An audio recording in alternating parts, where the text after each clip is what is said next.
आदाब नमस्कार, आप देख रहे हैं मंथन टुडे। मैं हूं आपके साथ उज़मा। बिहार में सुशासन सरकार के बीच में रेवेन्यू डिपार्टमेंट में काफी ज्यादा प्रॉब्लम्स देखने को मिल रही है।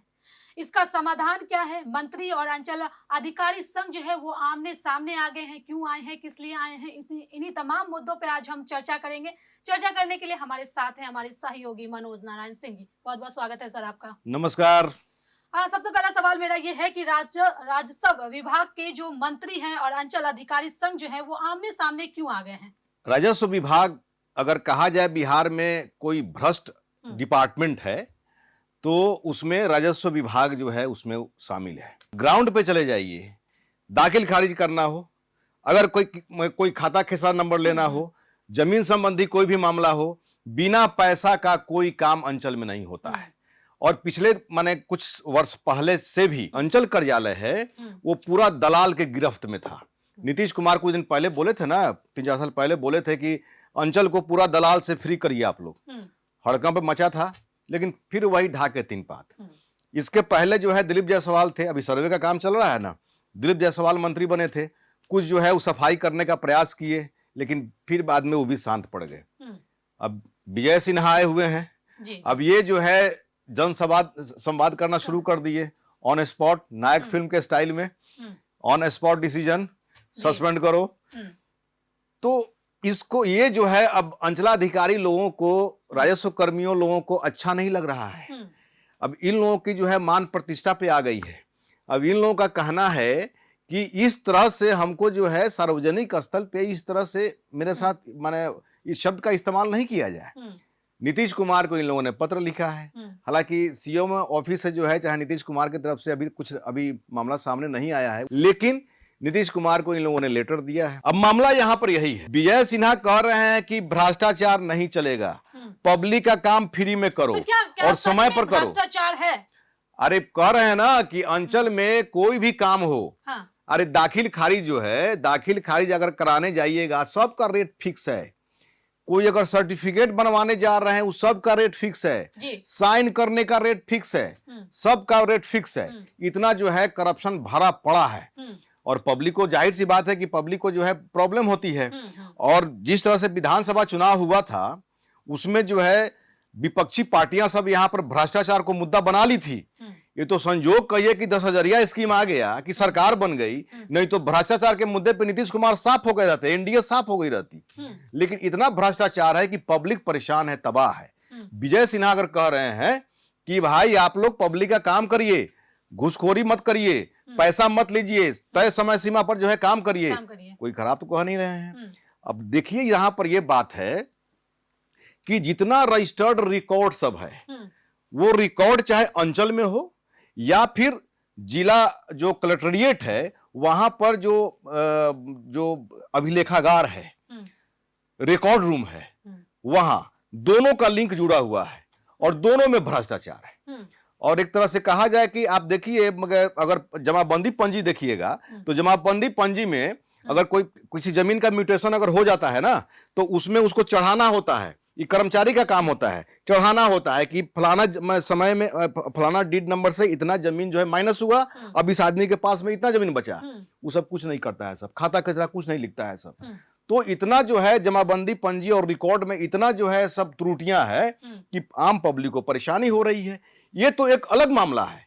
लेकिन दूसरा मामला भी, विजय सिन्हा तो अभी सिर्फ यही कह रहे हैं कि आप जो है दाखिल खारिज हो, परिमार्जन हो, ये सब जो मामला है, इस सब को जो है आप लोग दुरुस्त करिए।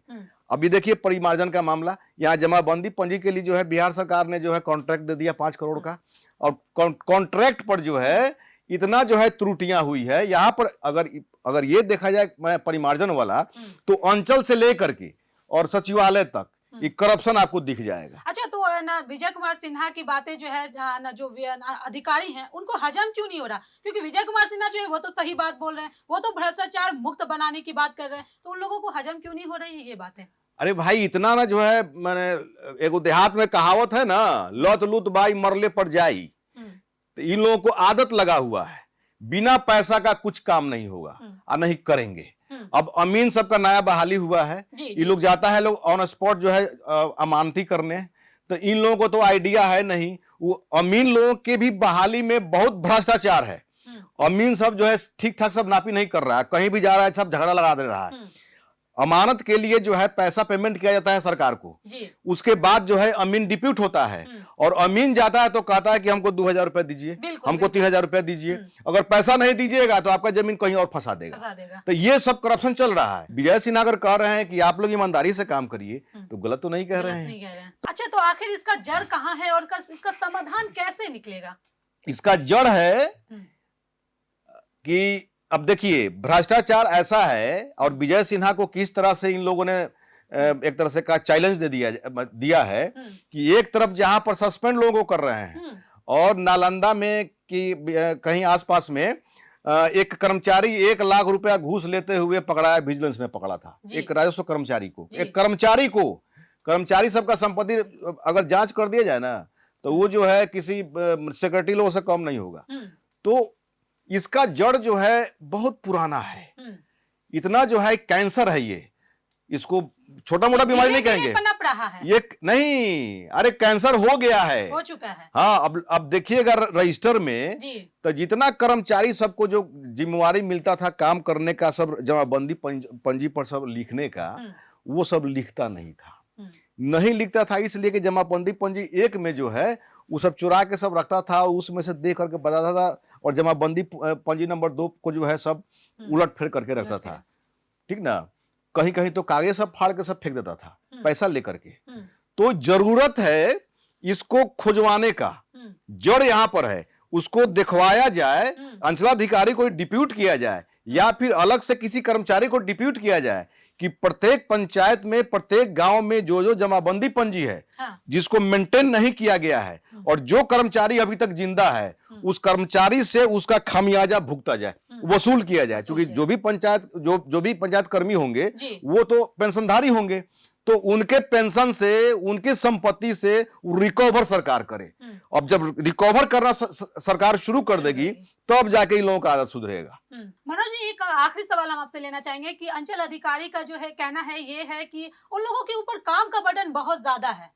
हाँ, बर्डन तो है। अब यहाँ पर जो है, अब अंचल में है क्या कि आपको जमीन संबंधित सब काम देखना है, रेवेन्यू संबंधित सब काम देखना है, उसके बाद में आपदा संबंधी भी कोई काम होगा तो वही देखेगा, मजिस्ट्रेट भी जो है कहीं अगर बनना होगा तो वही बनेगा। मतलब कि जिला को अगर ऑर्डर करना होगा तो सब सीओ को भेज देगा, एसडीओ के अनुमंडल लेवल पे कोई अगर मामला आएगा तो वो सीओ को भेज देगा, एलआरडीसी को आएगा तो सीओ को भेज देगा। मतलब सारा डिपार्टमेंट का बोझ जो है वो जो है सीओ पर जो है डाल दिया जाता है। ये तो जो है बहुत माने अहम मामला है। ये उनका जो है बर्डन कम करना होगा, ये जिम्मेवारी जो है बांटनी होगी। एसडीओ क्यों नहीं जाएंगे, एडीएम क्यों नहीं जाएंगे, जो एलआरडीसी है वो क्यों नहीं जाएंगे, इस सारे लोग सीओ को ही कहा ऑर्डर लोग कर देंगे। तो यहां पर जिम्मेवारी तय करनी पड़ेगी कि नहीं भाई ये मामला है तो ये एडीएम रैंक के अधिकारी ही देखेंगे, सीओ को नहीं भेजेंगे। ये मामला है तो एलआरडीसी रैंक के अधिकारी देखेंगे, एलआरडीसी ही देखेंगे, ये नहीं कि एलआरडीसी ऑर्डर कर देंगे सीओ को। एसडीओ अनुमंडल के अधिकारी हैं वो भी जो है माने मूव करें, कुछ करें और कुछ मामला को देखें। तो यहाँ पर विजय सिन्हा को ये भी काम करना चाहिए मेरी समझ से कि जो कामों की जो जिम्मेवारी जो है उसको जो है बांट दिया जाए कि सारे के सारे काम अंचलाधिकारी पर नहीं थोप दिया जाए। अनुमंडल में अगर देखा जाए तो अनुमंडल में, एक अनुमंडल में अमूनता जो है 2-3 ब्लॉक होते हैं, 4 ब्लॉक तक होते हैं। तो वैसी स्थिति में एक अनुमंडलाधिकारी होता है, एसडीओ होता है, एक एलआरडीसी भी होता है। तो एलआरडीसी और एसडीओ ये लोग ऑफिस में बैठे बैठे जो है ऑर्डर कर देते हैं, लेकिन अब इन लोगों की भी जिम्मेवारी तय कर दी जानी चाहिए कि हाँ भाई ये काम है तो आप लोग खुद जो है देखिए, ये काम है तो आप लोग खुद देखिए। हाँ, काम का बंटवारा किया जाएगा और अंचलाधिकारी पर से बर्डन कुछ कम होना चाहिए। जी हाँ, बर्डन कम होना चाहिए, उसके बाद में अपना कार्रवाई करिए, कोई दिक्कत नहीं। चलिए, बहुत बहुत शुक्रिया इन तमाम सवाल के जवाब देने के लिए। तो आपको बता दें कि बिहार में भ्रष्टाचार कब खत्म होगा, सवाल यही है। जिस तरह से विजय कुमार सिन्हा जो है एक्टिव मोड में नजर आ रहे हैं, इससे बिहार में कितना ज्यादा असर पड़ेगा और भ्रष्टाचार कितना खत्म होगा ये तो आने वाला वक्त ही बताएगा। चलिए, फिलहाल इस खबर में बस इतना ही। देश दुनिया की ऐसी तमाम बड़ी खबरों के लिए बने रहे मंथन टुडे के साथ। साथ ही हमारे चैनल को लाइक करें, सब्सक्राइब करें, फॉलो करें और निष्पक्ष पत्रकारिता देखना है तो देखते रहे मंथन टुडे। बहुत बहुत शुक्रिया।